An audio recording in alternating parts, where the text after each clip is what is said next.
যে মানুষ সময়ে গুরুত্ব বোঝে সে প্রতিটা দিনকে গড়ে তোলে নিঃশব্দ শিল্পীর মতো যত্নে, মনোযোগে আর ভালোবাসায়। তার প্রতিটি সকাল হয় নতুন ক্যানভাস, আর প্রতিটি সন্ধ্যা হয় নিজের সৃষ্টি দেখার এক নিবিড় মুহূর্ত। রেহান মোটিভেশনে আরও একবার স্বাগত। শুরু থেকে শেষ পর্যন্ত সাথে থেকে শুনতেই থাকুন।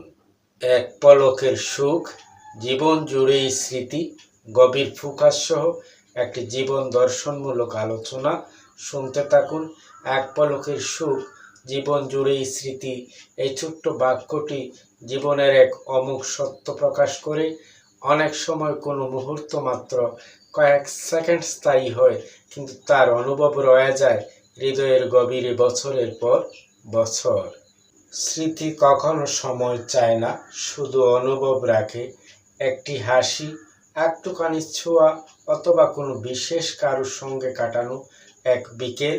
এই ছোট্ট ছোট্ট মুহূর্তগুলি হয়ে ওঠে আমাদের আত্মার খোরাক। যখন একাকিত্ব ঘিরে ধরে, তখন সেই এক পলকের সুখ স্মৃতি জীবনকে সান্ত্বনা দেয়। পৃথিবীর শ্রেষ্ঠ সম্পদ অর্থ নয়, সেই স্মৃতির ভাণ্ডার।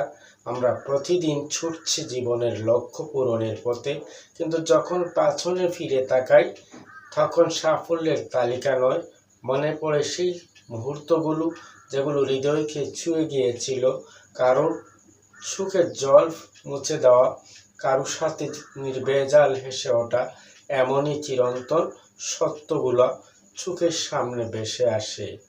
ফোকাস রাখুন জীবনের মানে খোঁজার দিকে, শুধু অর্জনের দিকে নয়। সুখ আসবে, চলে যাবে, কিন্তু আমরা যদি প্রতিটি মুহূর্তকে গুরুত্ব দিয়ে বাঁচি, তাহলে তা রূপ নেয় চিরন্তন স্মৃতিতে। আপনার পাশে থাকা মানুষের সঙ্গে সময় দিন, প্রকৃতিকে উপলব্ধি করুন, নিজের ভেতরেই প্রশান্তি গুরুত্ব দিন। প্রশান্তি লাগবেই। এক পলকের সুখ থেকে কি শিক্ষা নেওয়া যায়? নাম্বার 1, ছোট্ট মুহূর্তগুলোকে গুরুত্ব দিন, কারণ ভবিষ্যতে সেগুলোই বড় হয়ে ওঠে। নাম্বার 2, মানুষকে ভালোবাসুন ও সময় দিন, কারণ মানুষই স্মৃতির উৎস। নাম্বার 3, জীবনের গতি থামান মাঝে মাঝে, ফোকাস করুন, অনুভব করুন, নিজের মতো বাঁচুন। এই ছিল ছোট্ট সুন্দর বিষয়টি। শুরু থেকে শেষ পর্যন্ত সাথে থেকে শুনছেন, তো উপলব্ধি করছেন, তবে এগিয়ে যাচ্ছেন। সুখ মানে বিশাল কিছু নয়, বরং একটা গভীর চোখের চাহনি, এক পলকের প্রশান্তি, অথবা কোনো ভালোবাসার অনুভব।